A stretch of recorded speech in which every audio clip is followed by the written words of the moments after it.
Questionable para sa Makabayan Block ang pagkakaroon ng 125 million pesos na halaga ng confidential funds ng tanggapan ni Vice President Sara Duterte noong 2022.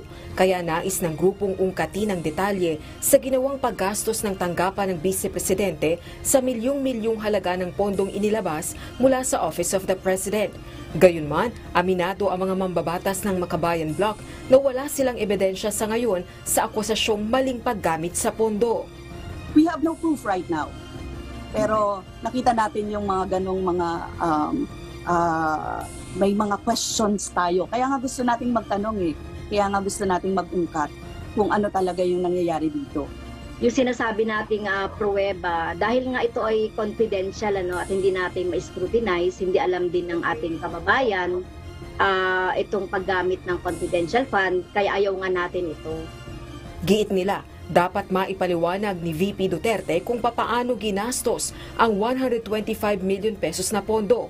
Subalit sa kasalukuyan, wala pang inilalabas na partikular na detalye ang OVP kaugnay ng issue.